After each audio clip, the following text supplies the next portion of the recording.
and that it was working. If I go settings, and I go audio, yes. There it is. What the hell, man? All right, we're back.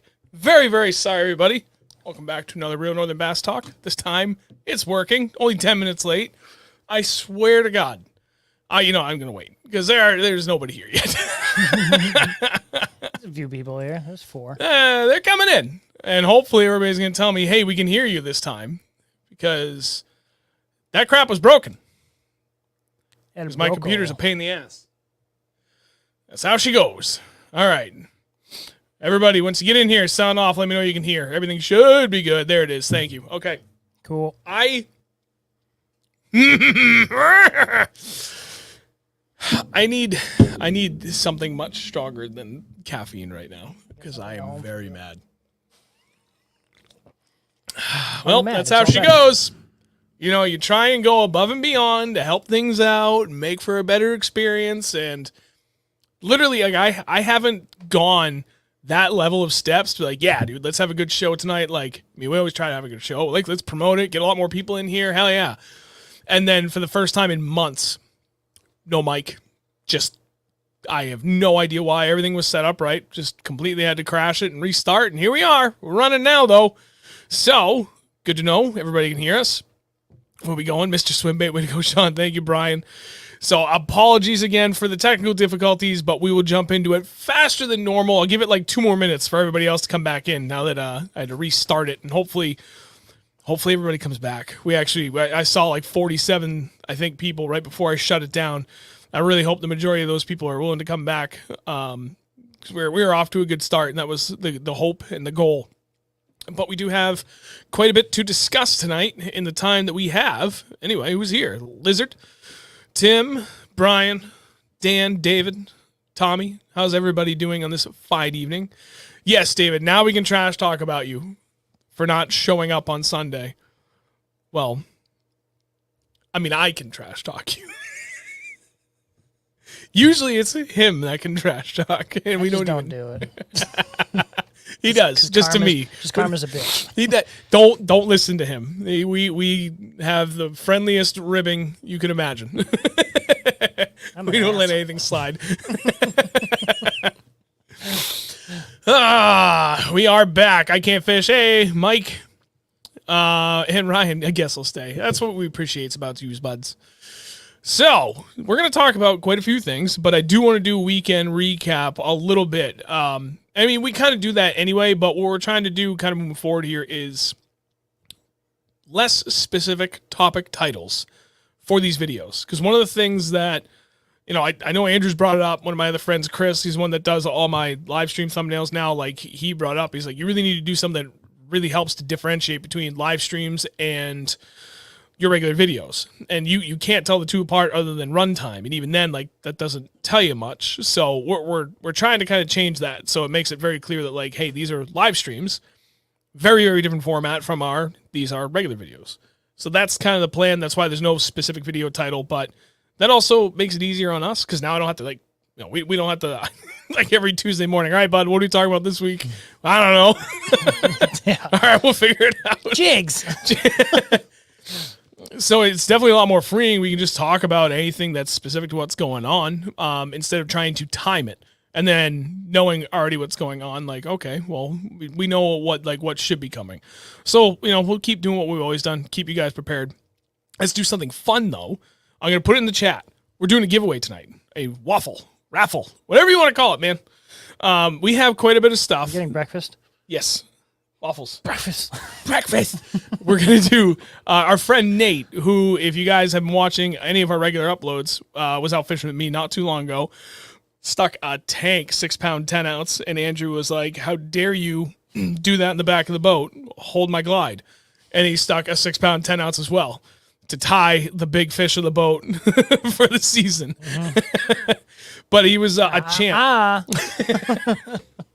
He was a champ. He donated a ton of stuff that we're going to be able to raffle off for you guys tonight. So, Andrew, without further ado, please, let's show everybody what they have a shot at tonight. So we just did the math on it.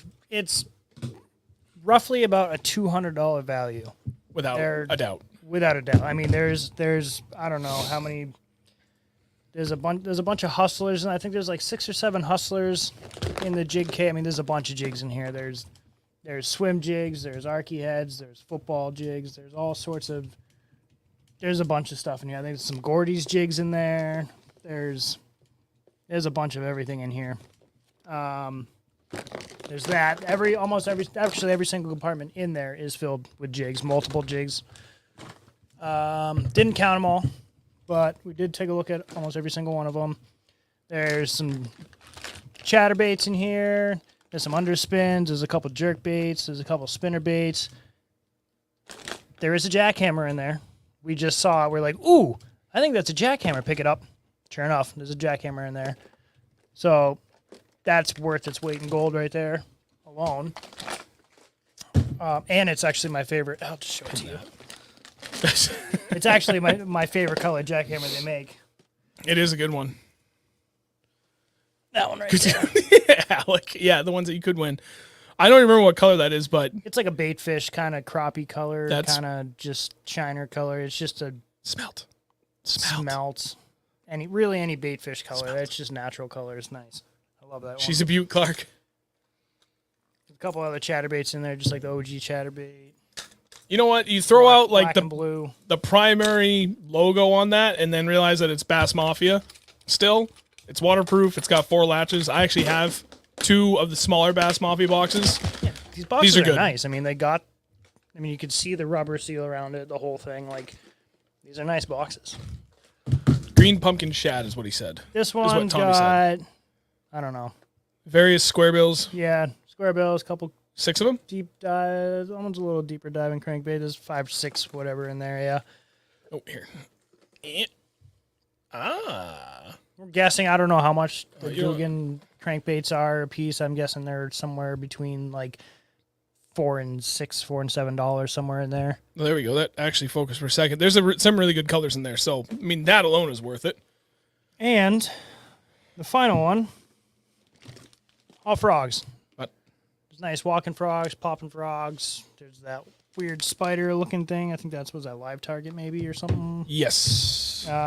There's one of those little walking rat little duber things in there. There's just a bunch of frogs. The teeny tiny little guy, some bigger ones. Ooh, that tadpole thing from is that Chase Baits? I don't remember, but I think yeah. What is that? Yeah, it's nice. Eat me. I don't know what brand that is, but it's a good color. Is it? I believe so. Oh well, props to them. That's a fantastic color combo right there. It's like a good hooks too. Anyway. And then this little duber, little tadpole. These I have owned one of these. Never caught anything on it, but they sink. They do sink, so pretty cool. There's honestly like vast majority of this stuff is good stuff. You can't go wrong. It's legitimately at least $200. Like there's a bunch of Beast Coast stuff in there. These boxes are $18 each. There's a jackhammer that's $16. There's like close to $40 just in jackhammers. Probably like another $30 in square bills. Like that's a lot of stuff. So for $5 an entry, we're going to go open it up now. By all means, go ahead. We're going to close all entries at 8:45. So everybody's got plenty of time. I pinned the comment there. You can do it any one of 3 ways, Venmo or PayPal. Those are both in the video description below and in the pinned comment. Or you can do it right here through the super chat on YouTube. Whatever is easiest for you guys, we'll be good to go. Anyway, let's do. Oh, look at that. I'm gonna have to like manage this at some point. Well, no, because I can do it in the last minutes of the night. Lunker hunt. That's what it was. Lunker hunt. Spider. Lunker hunt spider. Yeah. There it is. Thank you. Actually, Lunker hunt and what was the other one we said? Live target. They're both kind of along the same lines for like that kind of strange stuff. That's what that spider is. The lunker hunt. Yeah. I have one. I have quite a few lunker hunts. They work well. Why? I have it. Raffle benefits my new boat fund. Get out of here. It's benefiting my new boat fund.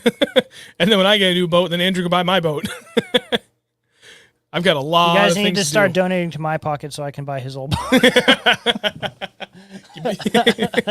You donate enough, I can just give him my boat and then... See, 2 for 1. Yeah, do that. That'd be cool. Oh, yeah. Oh, my God. That would be amazing. Imagine that, getting to that point where like that becomes reality. Who wants to buy my boat, by the way? Nuts. How much you want for it? I don't know, $1,500. In a ZJ? A ZJ? Oh, buddy, if you're asking, you can't afford it. What the hell is a ZJ? Beer Fest? Come on. Oh, yeah. When they go and find he smashes the bottle on his head. Get out of here! It'd be so good. Oh, yeah. I got to keep those. Oh, wait, you're going to keep the rods you're going to send us? All right, fair enough. I do not blame you there. Yeah. So, weekend fishing report. I'll trade you Deb's 250 for your boat. Yeah, no, hard pass. Oh, wait, for his boat? Take it. Yeah, that's a fair trade. 2 of them and you got it. It's yours. Weekend fishing report. I got out. Well, actually, the 2 of us got out. Oh, yeah, I wanted to go out Saturday. I didn't. You know what I did Saturday? Part of the weekend fishing report. I polished the boat. Got out the high-speed buffer, polishing pads, polishing compound.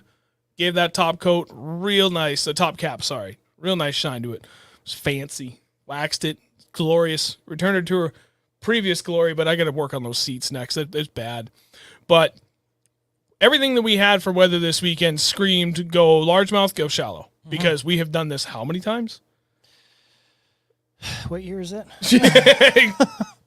Exactly. It's something that we have found has been deadly consistent. But timing and water temps have to be in like that. There's a window.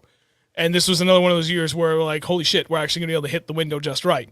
So with all of that warmer rain that was coming in, water temps in a lot of areas are still hanging like mid 50s. So they were like getting close to that point where largemouth may or may not push up shallow, but you get that like crazy quick influx of really, really warm rain and like a ton of it. It always pulls them up shallow. And depending upon what you have for different areas, let's say where there could be current, and then where that relates to available structure. When veggies die, we always go and fish all those isolated rocks, rock piles, boulders, whatever you name it. It's so consistent for us. And anytime you can get structure like that set up next to those flats that would pull them up, especially if there's current working those flats, and you get that influx of warm water, baby, you got a stew going. And that stew is giants. So that worked out well last weekend. No rain, but just really, really warm weather. Same deal. Pulled them up shallow and they were feasting. And then this weekend, same deal. Pulled them all up shallow. And everything we marked was like just outside of the steep drops and points or shallower. And that was the name of the game. Water temp was still holding at 55. I'm willing to bet it was probably like 53. So small increase, but this time of the year, that's a just huge increase for smaller body of water like that when it's literally overnight. And man, that was it. Like just targeting isolated hard structure. Every time you get to this point of the fall, any vegetation where those bass were holding up are starting to wilt and die. They won't entirely abandon it for the whole of like this transition. But yeah, there's quite a bit window there where they're not going to be in it. Where do they go? Next spots. Points, steep banks, rock piles, isolated boulders, like whatever they can find near that vegetation. We have done that every fall for the last 8 to 10 years. And it has been so damn good. And that's literally all we went. We literally flipped a coin when we were halfway there. We got to an intersection. It was either go left to like one of those spots that we usually go all the time, but we haven't really been there that much this year. We went there a few times during the spring. That was about it. Or go right. And kind of same deal. Last time we went there, we got the boat stuck on the launch because the water was so low. We literally could not even get the boat off the trailer. Flipped a coin. We went right, and it panned out. Like I don't think we could have gone wrong at either pond. No, because they're pretty similar. One's a little deeper than the other. There's a little more structure, but the structure that we did fish, like the areas that we were going to fish, both places had pretty much the same amount. I'm kind of glad we went to the place that we went to, because if we didn't, I mean, chances are we probably wouldn't have gotten 2 6s. You wouldn't have gotten 2 6s out of the other pond. No, because that's a pond that I literally only know of 2 6-pounders that have come out of it, and you caught them both. Wait, did you only catch one there? I caught one. Travis caught the other one. That's what it was. But still, at least like the number of 5+ pounders I've caught out of that lake, I've lost count. I've caught a lot. It's great. And I would have been very happy if I caught 2 5s. But this other pond we knew had just like that slightly higher potential. So, but we couldn't decide. It's like the one pond, it's either like terrible or what we had Sunday. The other pond, I mean, you've got the whole range, but there's plenty of days to go out there and like you just have a good day, 20, 25 fish, bunch of 2s and 3s. You might get lucky with a 4, you get lucky with a couple of 5s, but like not a ton of rats. But trying to get like those, 5+ pounders out of there has become much more difficult the last couple of years. So it was like, you really couldn't go wrong. We're either going to smash numbers or not quite as many numbers, but still kind of numbers, but better average quality. But we might get giants with a bunch of numbers. Flip the coin. Yeah, that's where we ended up. It was literally we couldn't have gone. I mean, if you were like a shallow pond for largies this past week, and you didn't mind the rain and the cold and the wind and all that garbage, and you probably did pretty good. Yeah, seriously. A lot of big fish caught this weekend. Yeah, we weren't the only ones. I was paying attention to Facebook like I usually do. I'll post and I'll go through all the groups and stuff, and I was like, damn, there was actually a lot of people that did really well this weekend. They like took advantage. Who caught three 5.5s. Yeah, 3 5.5-pound smallmouth. I talked to him about that and figure out, like, I was like, did you do one of these 2 things? He's like, it was literally those 2 things. Yeah. 3, 4, 5, 6, 7, 8. Started reading some of this stuff. Yeah, you know what? Can you read that one over there better? Which one? This one? I can read both somewhat okay. So just bear with me for a second. As these entries are coming in, I'm going to let him read through the comments, so keep them coming. We are going to talk a lot more about, like, why that works, areas that we're looking for, things like that, and then more importantly, the next steps, because now the weather is starting to tank fast for just overall air temp. A lot of cold nights coming up, so a lot of these smaller ponds are going to start tanking fast, but the bigger, deeper ponds are going to start firing off. So there's still technically a little bit of fall transition going on depending upon what body of water you're fishing. We're going to talk about that, but then what do you do after that? Once the water gets down to like mid-40s, we're going to talk about that as well. But keep the questions coming, because we don't have to talk about that if you guys have other questions you'd like us to go over. All right, I got Brian. Are you reading? Hopefully, yeah, I'm trying to read. It says hopefully river will start turning on now it's finally cooling down. I mean, it should. With the temps dropping, and we got like some snow today and last night, that should help with the waters to start cooling down, turning those smallies on deep. I cannot wait for that. I mean, I can, but I can't. I really want really big largemouth. Kayak River is that. Ooh, you know what we can do? Sunday, 6 smallies, 5 over 3 pounds, jackhammer, LC pointer, Lucky Craft pointer. Hell yeah, dude. Yeah, dude, the jerkbait, actually, this past weekend, finally got on a good jerkbait bite. Like, it wasn't just like throwing it and hoping I got bit. It was just throwing it and knowing that I was going to get bit. And I don't even know how many fish I caught. I probably caught 6 or 7 fish on the jerkbait. And I really wasn't throwing it that much. I was more throwing the depths in the jig. Waffle. Thank you. Keith. Wait, was it Keith or Tom? No, Tom. Actually, when he put in his thing, he wrote waffle, and he put a little waffle icon emoji. Love it. Thank you. I'm a pancake guy more. I like pancakes more than waffles. Dude, waffles with fresh cut strawberries and some whipped cream. Hot. Has to be hot. Like legit maple syrup. I'm all over it. I'm all over it. Waffles just... Oh, okay. Northeast. Yeah, I was curious what river you were talking about. Where the hell is my mouse? Jeez Louise. Where did you leave? Hopefully, yep, you saw that. There's so many. Mike, I got it for 3 hours Sunday. 6 smallies, 5 or 3 pounds, jackhammer, Lucky Craft pointer. Hell yeah. Is that what color jerkbait? So when it's overcast and rainy and really just not nice out, I like throwing the I don't know the color or the name of it, whatever, but it's the what the hell's the name of those jerkbaits? God, Jesus, Vision 110. There you go. The Vision 110, but the gold one with the orange belly. That one's just it's fire. Did I get? Oh my God, you guys are killing it right now with these waffles. Thank you very, very much. Yeesh. Yep, I got Keith. Oh, for God's sakes. Yep, Tom. Oh, your mom paid 5 entries for your nephew, Jackson. Oh, hell yeah. If he wins, he'll be so stoked. I'm going to call it Carla Jack. Carla Jack. There we go.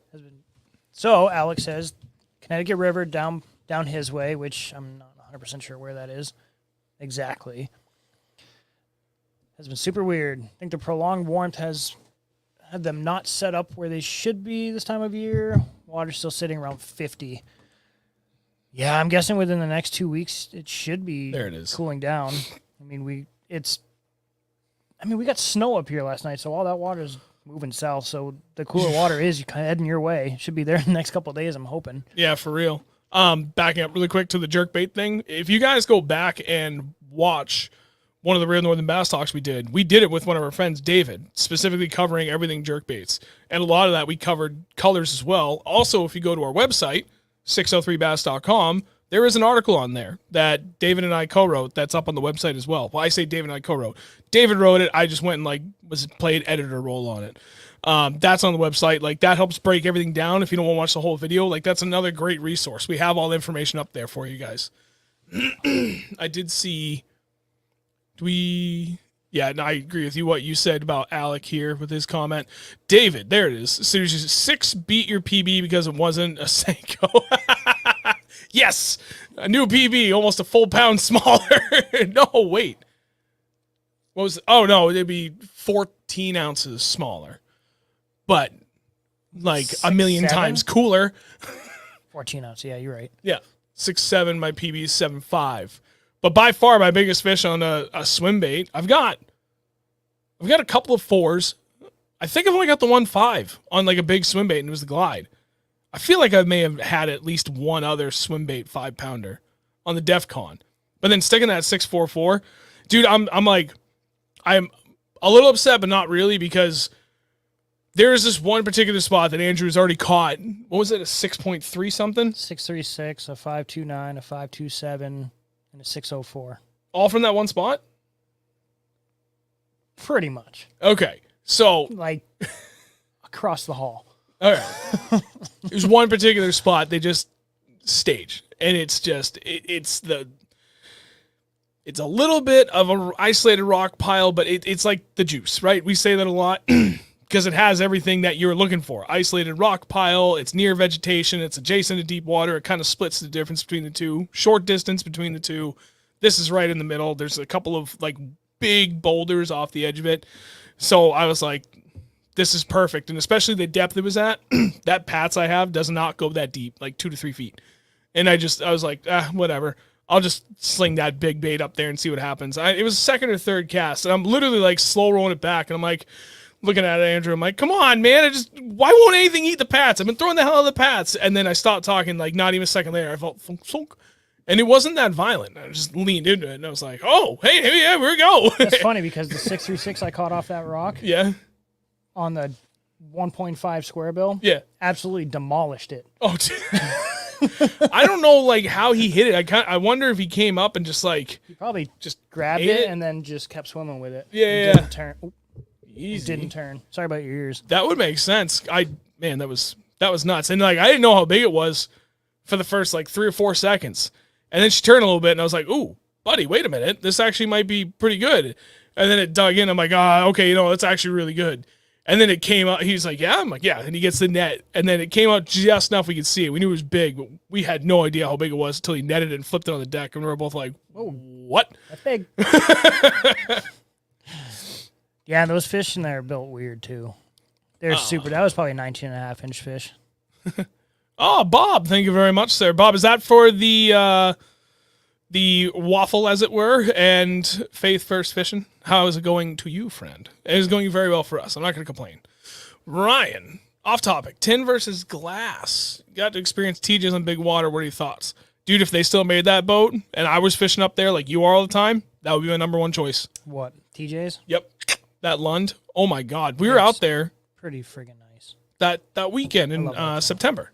And it was rough out there. If I were in my boat, I would have got my teeth kicked in.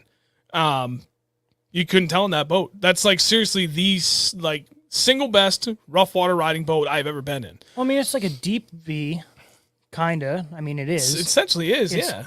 So it's made for cutting, but it has been converted into a bass boat. so it's like perfect for big water. It's a beautiful boat. It's phenomenal. And the thing is, too, the gunnels, they're not that high. So, like, it feels like you're still fishing out of a bass boat, especially off the back deck. Like, you're still pretty low to the water. Front deck, it's a little high, but not bad. But you don't have, like, this giant lip on the gunnel that you have to fish over. So even if you want to take that up and, like, fish around docks and stuff, I mean, it's a deep V, so it does draft pretty deep, but not crazy deep. So you can't go into some of the skinniest water the fiberglass guys can, but dude, if you need something to run like rough water, like if I lived in a spot, say halfway between the St. Lawrence River and Lake Champlain, and essentially at that point, Lake Ontario is within an easy drive, like if those were my three big things, that is absolutely the number one boat I've been looking for. And it still goes pretty fast. He's got, I think, the 25-inch shaft on that Mercury 4-stroke 250. And he does mid-60s out of it, which is pretty impressive for a fully loaded out 21-foot aluminum deep V. A 250 on an aircraft carrier doing 65. Not bad. Bob. Yes. Okay. Thank you very much, Bob. Northeast. Love the spring jerkbait bite. I don't do as well in the fall, winter, but I'm always trying it. Yeah. That's me to a T, man. Spring? Hell yeah. In the fall? Should work. I can't stick to it long enough. Not that I can't make it work. Andrew can attest that. I don't stick to it long enough. What? Just a jerkbait in general in the fall. But it's hard because it's one of those like, man, stick your hand in this pile and you can pick 5 random things out of here and any one of those are going to be like absolutely on fire. So it's like, why try and force feed something? Like, okay, they're not going to hit a jerkbait. Maybe today's the day for the lipless. And if not, or jackhammer. And if not, or spinnerbait. And if not, or swim jig. I'd say you should be able to know if it's going to be a jerkbait day within your first like 20 casts with it. I'd say if you get 3 to 4 fish out of it in 20 casts, yeah, it's a jerkbait day for sure. True. I mean, you can say that with jig too, but you're also pretty much sending it straight in front of their face. True. For a jig bite. Did I miss? Oh, I got 2 more. Jeez Louise. Thank you guys. You guys are killing it with these. We're going to do this raffle, end up being way sooner than I thought because we got such a late, 10-minute delay on the start. So keep the questions coming, but in the meantime, Midwest Fisherman, greetings from Chicago, jerkbait has been solved for me this fall. Hell yeah. Well, 1, thank you very much for jumping in. Appreciate you. And 2, that is awesome. Hey, actually, while everybody's here, if you haven't dropped a like on the stream yet, please do so. Appreciate you. Let me add, I got, what is, ooh. Greetings from Chicago. The jerkbait has been. I just read that. Did you read that? My bad. I was. Who knows where I was? He's off in La La Land. Well, let's continue to talk about this. Oh, Jesus Christ. I'm like, what is John texting me about? John, stop playing Call of Duty and get on the stream for once, you jerk. Yeah. Wait till we're done the stream. Trying to think about this fall transition thing and what I want to do to help you guys out. I tell you what, it's going to slow down hard. I bet you, especially if you're like a kettle pond angler, thinking about what happened this past weekend, the weekend before, magical. Because we had unreal warm weather and then a crazy influx of very warm rain relative to everything else. I got to go off topic for this. How much does Andrew charge for 250 lessons? 500 a day. Just 250. Just give me $1,500 for the bass boat, and I'll just go fishing with you guys. It's not even hard. You just slow roll the thing. I was just saying, his lesson's going to be. So what do you do? I don't know. I just kind of do. Oh, Jesus Christ! I got another giant. Literally, dude, it's like I just throw it where I think they should be. And I slow roll it, and every, I don't know, probably a third of the way through the cast, I'll give it 2 good half cranks, pause for a half a second, and I just keep going. It's nothing secret. There's nothing to it. I'm not saying it's easy, but the fish like it, so that's what I do. I know there's other ways to fish those giant glide baits. Oliver has, he's got, I don't even know how to explain how he fishes those things because he has a billion different ways he does. Then the same thing with Nate. Me and him fish them completely different. And we literally caught the exact same size fish back-to-back weekends. Same pond back-to-back weekends. Right. On completely different parts of the lake, but still. You just got to figure out how you're comfortable fishing them. That's not for you guys, swim bait scrutiny. I'm sure you guys know how to fish glides better than I do. I don't know. That's the second time he's made that comment. Like, will he? Let's just go fishing then. We were supposed to, and then I couldn't get the time off. I'm sorry, guys. I'm just going through, make sure I got everybody. I got JJ fishing. You get JJ? Well, that's what I'm trying to find. I saw his message, but I haven't seen.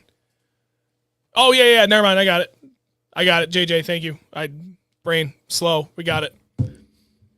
We catch them on big lines, just not the 250 for some damn reason. You shush. You catch them on all the other big baits. Make sure it's the SS though, not just a regular slow sink. Yeah. Yeah. I will say that I won't fish something. I will not fish a glide that, not yet at least, that has like a really fast rate of sink rate. I won't do it.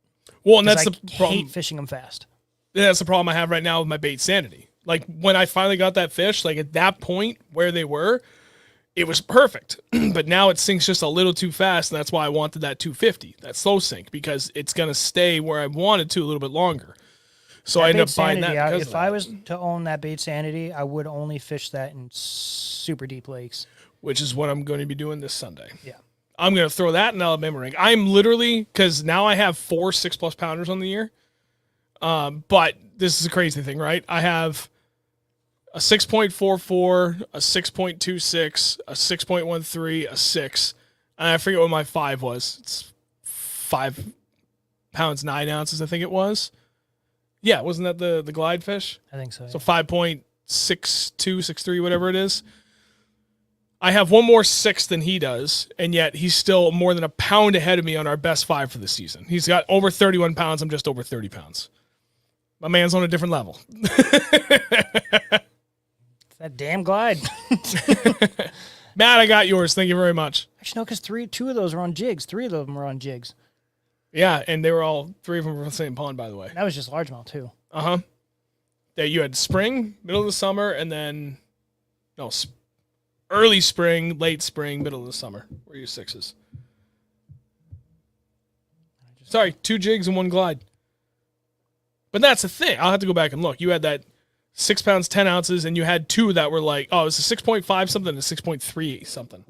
3.8, I think it was. I have no idea. I'll have to go back and double check. Oh, we got more. Jason, I got it. Thank you. Let me put that in there and let's turn it back. We only got a couple minutes. 2 more minutes here on the raffle. We're going to close it up and draw this, and I'll be able to do it fast because I've already got everybody's names in here. I just need to randomize it. Let's be succinct about this because we've already talked about this quite a bit. G. Hayes, I see your comment. I do want to get to that in a minute. For this fall transition, if you're fishing like a lot of shallower kettle ponds right now, this weekend might really suck for you. And I hate to say it, but like...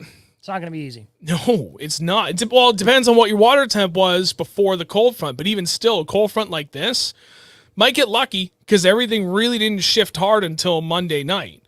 So by this Sunday, if that's when you go, like Friday afternoon, it might be tough. Saturday, and I have no idea what the weather's going to be yet. I haven't looked. But if it's just going to stay at least say dry from here on out, and we could keep getting these 40-ish degree days and 20-ish degree overnights, you might be in for a tough go this weekend, especially if we end up with say no wind on Sunday. But it depends on where your lake started at before this whole shift happened. Be prepared to look deep, and deep is relative to where you're fishing, and go slow. One of the things that we have always talked about time and time again, when we're looking for them during this cold transition, going from that fall transition to okay, it is definitely cold front snapped in, water temp tanked, bass have moved away from those shallow spots. Where do we always go and look? And it's clockwork for how good it is. Deep rock piles. Bingo. Deep rock piles, submerged points, isolated boulders, steep banks, fast transitions from deep water to shallow water. And if you can find the deepest water of that, you're even better.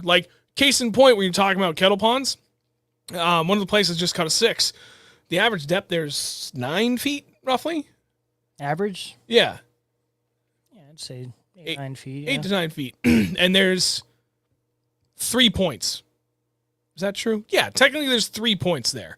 Well, and yeah. I would say 2 very pronounced points, but then there's actually technically 4 because there's 2 submerged points that you really can't see, and they're along like really straight, flat shorelines. But it tops out like at a foot before it creates this like big tombstone kind of shaped point that comes out. And where I caught mine with this warmer weather was bottomed out at like 8 feet. There's another point where it bottoms out to like 13, 14 feet, which is not deep. But for that pond where the average depth is 8 to 9 feet, that is significant. And it's not just like a little hole. It's actually a pretty good area that guts down. Actually, it might get down to 16 feet out there. But case in point, like that is the spot we tend to do really, really well at. And then there's other stretches where, you know, the majority of the lake is, we'll say, 45 to 60 degree on the bank, right? For what is most of the steep banks. But then there's 2 banks that's almost like 70 to 80 degrees. And that little bit of a difference makes a huge difference where the fish tend to prefer to be. Mm-hmm. So those are the areas we look for. Now, if you can find any sort of hard structure, whether it be submerged logs, although I prefer rocks, and you know it's near areas that used to have a lot of good vegetation, like, dude, you've got the perfect combination of things. You need to put the time into looking for those. For deeper lakes, oh boy, this is a little bit more difficult because your water temps are warmer, so they might still be really spread out across a really far area, but deep is going to be it. And I think that bottom contact bite this weekend is just really going to go off. Or they're just going to be out suspended somewhere. Yep. But I think even if they're still suspended in deep water, now we're talking, you've got areas, considerable areas of like 40 plus feet. 2 weeks ago, they were all roaming like out deep over nothing 2-3 weeks ago. Water temp's still pretty close to where they should be holding up towards like mainland. If water gets down to low 50s, I think we're going to see they're still deep. They may even still be suspended, but I think they're going to come in. But they're going to be pushed closer, yeah. Yeah, for sure. Pull up against the banks. If not on the bank, I mean, you're talking about a big 2,000-acre lake. Against the bank for those could still be out 300 feet from the bank. But for them, that's against it because it's relatively a short amount of distance compared to what they've been doing all damn year. And that's one of the things we've really learned over the last 2 years. Against the bank on big, deep bodies of water doesn't always mean literally against the bank. I mean, we'll be sitting where the bank meets the bottom in 55 feet of water, but we're still casting 150 feet out. Yeah. And dragging back towards the bank. Catching them that way. That's always fun. Oh, dude, it's so much fun. It's the coolest thing, like going out to a body of water and knowing that the fish are down that deep, and that's the way that you're going to catch them. And you're just bombing it out into literally nothing and just dragging a jig extremely slow and then just getting thumped. If you've never done it before, I hope you guys spend some time out there this year and try that, because when you get bit that deep, that hard, oh man, dude, it's cool. It's really cool. There's something, it hits different when you get thumped by like a 4.5 pound or bigger smallmouth at the end of like a 150-foot cast in 55 feet of water. Like that's something special. And I mean, it helps when you have braid anyway, that there's a lot less loss in that the severity of that bite as it's being transmitted. But even still, with how far and how deep that is, and like you feel it decided, thunk, that's something different, man. It is awesome. Northeast bass, time to get the blade baits back in our arsenal. Dude, I tell you what, if those damn things don't work for me this year after like basically zeroing on them last fall, and I wasn't the only one in the areas we were fishing that was zeroing on them, just for some reason blades didn't go off last year, and I was legitimately upset about it.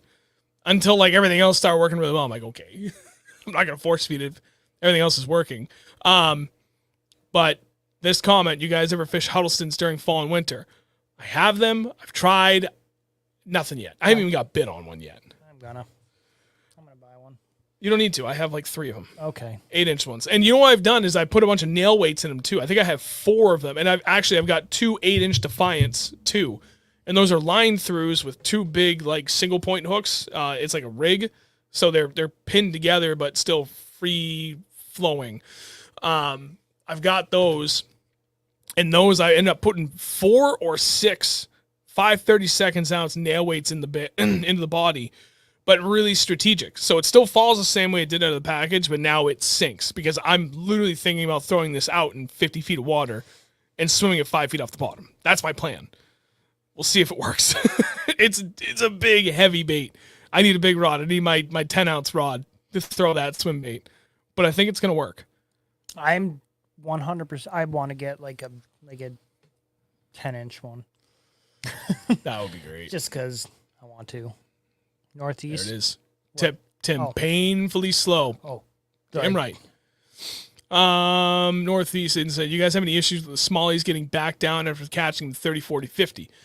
Yes, and there is a workaround to that if you don't want to fizz them, but I'm not necessarily sure I recommend this, even though it does work. It does work 100%. We did it on Lake Ontario. Yeah. Didn't we do it in Vermont too? We may have tried it up there. I'm pretty sure we did for one fish. And it worked. It worked. It does work. You take an old marker buoy, like the little like H-shaped ones with the line wrapped around with a big lead freaking just like a giant piece chunk of lead. Yeah.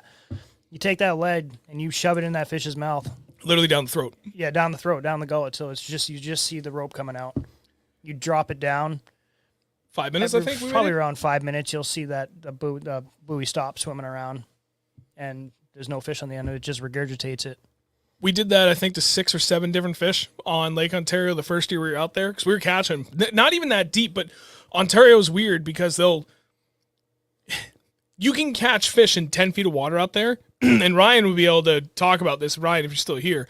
I mean, shit, even in 5 feet of water, but they had just come out of deep water not too long ago, so like they're still acclimating.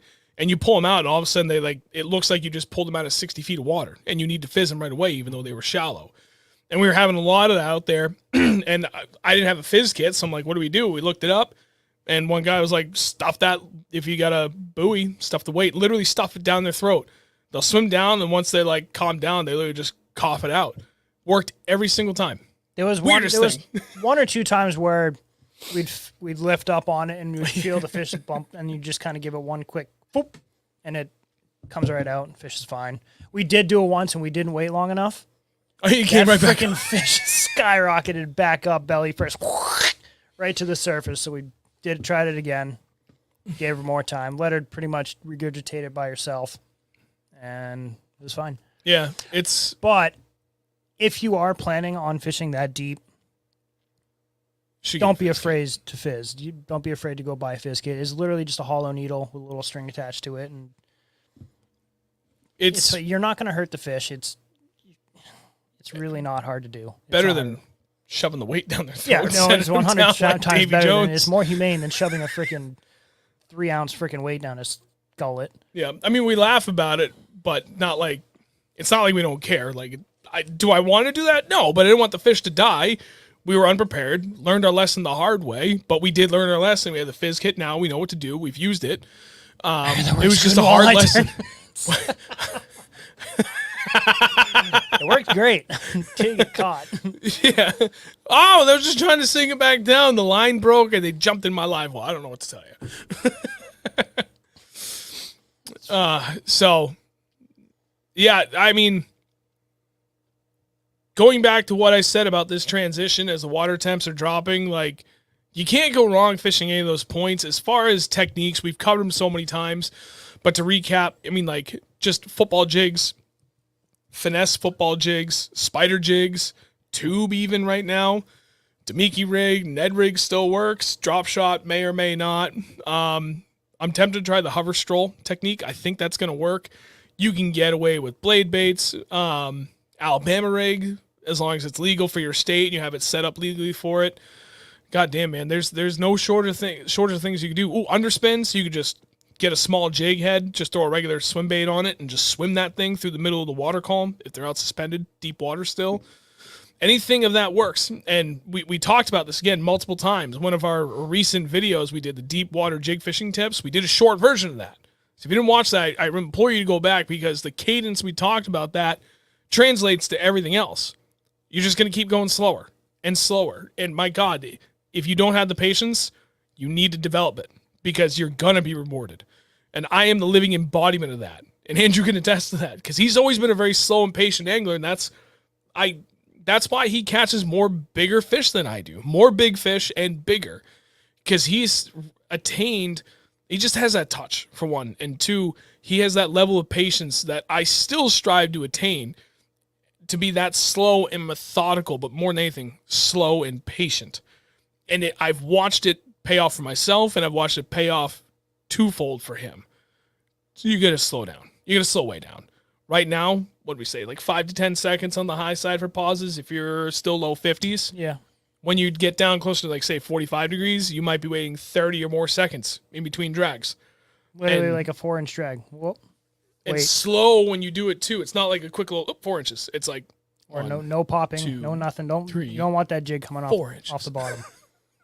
You don't want anything. The way we drag them, we have a heavy enough jig that when you lift the rod tip, you can still feel the bottom the entire drag. Yeah. If you do a 4-foot drag, you still feel that jig on the bottom. If it's coming off the bottom at all, probably need a heavier jig. Yep. I mean, we go out there with I actually do have some 1 ounce football jigs, but 3/4 ounce, not out of the question. Do a lot of that. 1/2 ounce, more often than not, does it well. If we're fishing, we're trying to hit like 50 plus feet, which we'll do a lot very soon here, and the wind is blowing 10 plus miles an hour. I'm throwing 3/4 ounce every time because it's the only way I know I can keep it on the bottom. And I do actually need to order more 1 ounce. I know we're very low on those, but you're not really using that often though. Yeah, but I'd like to have them just in case. They're so cheap. We get almost everything from lead-free bass jigs when we're talking about stuff like this. So, but a lot of snipers too. Open water sniper from Beast Coast Fishing. That's really, really good. I've got a bunch. I've got the new baby dozers, 5/8 ounce. So like just that little bit of an extra 1/8 of an ounce could make all the difference in the world. But yeah, do a live stream while we're out there. If we just can, to show how slow we're actually fishing. The only problem I have with live stream in the water is like if I had a tablet to bring to do it with, I'd do it in a heartbeat because then I actually see the damn chat. Otherwise, when we're out in the boat, I'm like leaning down my phone, like, what are you saying? And my eyes are pretty good, but just phone screens are really small. Mine are not. That's why I don't read text. South Jersey, you got here just as we were wrapping it up, buddy. So anyway, before everybody goes, let's do the waffle. First off. Second off, everybody that's here, I see 61 of you, but only 26 likes on the stream. If you haven't done it yet, please drop a like on the stream. It helps more than you know. When the video goes up on the channel after the fact, anybody that wants to go and share it, leave a comment, like literally anything you can do to just kind of help spread the word on this helps more than you know. Everything's growing. We just keep hitting new milestones every single week. Sometimes a big jump, sometimes a little jump. Doesn't matter. We're still growing every week. And it's legitimately and literally because of you guys. Like, we do our part, but unless there's good word of mouth around what we do, then the growth just doesn't happen. You're only as strong as your community. I've said that since day one. So for anybody that's doing that for us, seriously, we cannot thank you enough for what you do. Thank you. Okay, one last question, because that's a good one from Tim. And then we'll go ahead and do the raffle. Steve was another good one. Steve, okay, Steve here. When you throw such a heavy jig in deep water, do you downsize or upsize your presentation? The colder it gets, the smaller we go. Unless we're really looking for that big bite. And we throw both. We will throw a big bait. I mean, I threw a 5-inch spark shad on a 3/4 ounce football jig and caught a 4.5 pound smallie in 45, 50 feet of water. Yeah. If you had to pick one, I would say go smaller because that's generally more consistent. Mm-hmm. But when we're out there, I literally have, actually this time of the year, I'll have just 5 casting rods set up for jigs that range anywhere from a total length of 3 inches to a total length of like 5.5 to 6 inches. And I'll run that whole size gambit in a variety of colors. The two of us will, until we figure out what's that magic combo. So 9 times out of 10, a smaller bait, it's like a smaller presentation, will work better. Yep. Numbers and quality. Mm-hmm. And then last question, then we got to wrap this up, from Tim. What line are you guys using for deep jigs? You first. I'm using straight 15-pound Abrazex. Bingo. One thing we have learned, we talked about this in that recent video, like, again, deep jig fishing, I mean, there's a lot there that applies to everything else you could be doing right now. So I implore you guys to go watch that, please. It's a short form version of the live stream that we did. There's a ton of information packed into that thing. But one of the big things we talked about was line. One of the things we've learned over the years, line weight does not matter for crap when it comes to smallmouth this late in the year. We've literally jacked up a lot of high 4s, not many 5s. But then again, the days we caught 5s, we haven't been throwing this just straight 20-pound fluoro. But I've caught, I take that back, I caught one that was almost 5 pounds last year. That was on my 7.6 of my frog rod. 413 or something like that. Yep. And it was 4.8 something. Yeah, so about 413, maybe 414. Yeah. And it was straight 20-pound fluorocarbon on a 7.6 heavy fast stick. I remember that. And like I just missed a bite. And I remember saying to Andrew, there's a video of it. I'm like, I missed it. Next time I feel that bite, I'm just going to swing at the hips real fast and set the hook, because between that heavy line weight and that super long stiff rod, like I don't need to set it. I just need to basically put tension on it. It's going to set it for me. And sure enough, you can see it. I'm slow dragging the rod. It goes, and I just, I didn't miss that fish. Nope. And that was that 4.8, whatever it was. Yeah. So, dude, yeah, I mean, straight 15 pound is kind of happy medium, especially when you're fishing deep water. You can go lighter if you want. If it's a confidence thing, you can go lighter if you want. 12 pound. I throw like all of my spinning rod setups this late in the year. If I'm doing braid to fluoro, I do 12 pound on everything. 10 pound braid to 12 pound fluoro. We're fishing around rocks, so I want that extra added security with the heavier line weight. But then that lighter line weight helps it cut down and get down through the water column and stay in there better. So that's why I do it. For us, 15 pound just works. Hard no. You waffling the Pat snack? No. I was going to drink the beer. Andrew brought me a Monster. I'm drinking the Monster first. I haven't had a chance to go back upstairs. All right, let's do this raffle before we get going any later here. So let's do... Monster, I'm sick of buying these things. Come on, help me out. All right, let me put that there, and then I can present... Share screen. Oh, my goodness, there's a lot. Yep. Okay, share. Aha! All right, so everybody that put in here, one, thank you very much. Again, as always, we appreciate you guys. I put in everybody in here nearly in perfect order for as they came in. There may be one or two people out of place, but I want you to see everybody's names in there, the number of entries you had, the whole 9 yards. I didn't do full last names because, you know, privacy and everything. Not everybody uses a real name. I respect that, but I had to put at least the last initial because there's some similar names here. Now we're going to shuffle it. Jonky. There it is. Yeah. That's a funny name. Well, as I saw JJ fishing earlier, I'm like, I didn't see anything from... Oh, yeah, right, Jonky. There you go. Everybody has been shuffled and or randomized. Click to spin. Who's the winner? No whammy, no whammy, no whammy, no whammy. Oh, John M. Ooh, clappy, clappy. Why am I still hearing the TV? I thought I removed it. No, I don't. Who the hell are you? Wait, Alex? Did I get you in here? Buddy, I might have to refund your money because I did have a note on there saying I was shutting it off. I'm pretty sure I had you in there. I can't see. John M., congratulations. John M. Hang on, let me go back. I know oh, come on. Why'd you log me out? Where's John? Is that me? I don't know. Congrats, John M. Are you John M.? Dad hack. When the kids fight about who has to shower first, use the wheel of names. Just flip a coin. Tell them to shower together. Come on. Save water. Shower with a friend. Shit, saved a lot of water in boot camp. I refrain. Oh, wait, no, I got him. Oh, so it was a Venmo one. John M. I just changed my name to John M. Oh! Sir Altitude. Where are you? Wait. Oh, hey. Yo. Yes. Hey. Yes, it's you. Sorry, you. I missed the comment. John you know why? Because I didn't actually open Venmo. I was just going off the text I was getting. It also said it was John M. I didn't see the message that it was your other name. Sorry, buddy. Yes, now it is you. Your real name. There it is. Oh, it's all right. I kind of know him anyway. Hey-oh. Buddy, send me an email, please. 603bass@gmail. Let me know address. We'll get this figured out how we're going to get it to you. If I could meet up with you, that'd be better. But I think we're I don't remember how far apart we are. I apologize. Where do you live? Where do you live? Imagine doxing a raffle winner. Sex drive anybody? You wear thong underpants? Everybody changed their names. I go by my serial killer name. I should prefer Ladies Man 217. If anyone gets the reference, message me for a prize. Oh, Merrimack. Yeah, never mind. We'll meet up this week, buddy. We'll get her done. Actually, tomorrow? I don't know.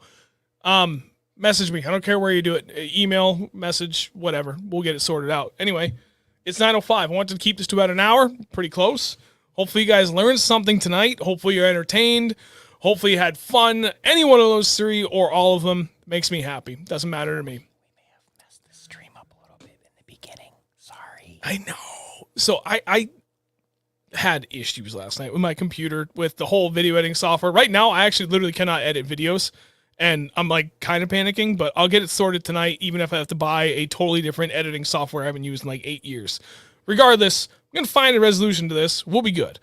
Anyway, thank you all very much for watching. Very sorry again for the whole technical malfunctions at the very beginning of this. For anybody that showed up that's new to the stream, hope you enjoyed it. If you did, maybe subscribe, turn on post notifications, things like that. Otherwise, catch us here every single Wednesday night. But that's Andrew's job. If you want a cheap project boat, hit me up. I'm trying to get rid of the damn thing. But anyway, who won this? Sir Altitude. Congratulations. Sweet. Anyway, I forgot what I was going to say. Oh, yeah. Every Wednesday at 8 o'clock, if you want to come hang out with us, we will be here at... I am so bad right now. He's almost got it. YouTube.com/603bass. There it is. We will see you guys every week. Have a great night, everybody. Adios. Thank you very much.